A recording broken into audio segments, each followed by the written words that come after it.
chef de l'État à qui je rends les plus vibrants hommages. Alors, cela étant dit, j'ai essayé de décompter au fur et à mesure qu'on nous présentait les 11 innovations. J'ai décompté plus ou moins 2500 emplois directs et un peu plus en emplois indirects. Mais si on compte toute autre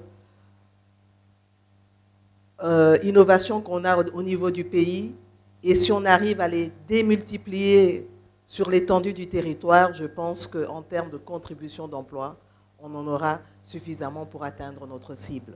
Et pour ça, c'est vrai que le gouvernement va s'impliquer, mais nous ne pourrons pas le faire sans le secteur public. Et c'est là où je souligne, messieurs et mesdames de la Fédération des entreprises du Congo, de pouvoir aussi nous soutenir, parce que c'est avec l'investissement privé que nous pourrons y arriver. Pour cela, le gouvernement s'engage en termes d'amélioration du climat des affaires, de permettre à l'investissement privé local pour commencer, et peut-être aussi étranger, de pouvoir nous accompagner dans le développement de notre pays.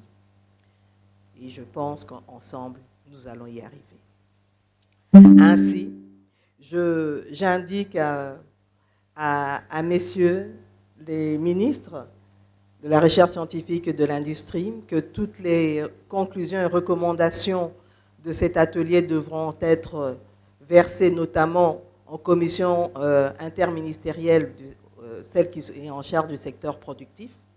Question qu'on puisse bien analyser cela avant de pouvoir prendre les décisions idoines en Conseil des ministres. Donc je vous encourage de le faire le plus rapidement possible et ça prouve que notre programme d'action n'est pas juste un programme théorique, mais qui sera effectivement mis en œuvre avec la contribution du secteur scientifique. Sur ce, je m'en vais clore l'atelier sur les apports du ministère de la Recherche scientifique et Innovation technologique à l'atteinte des objectifs de notre programme d'action du gouvernement.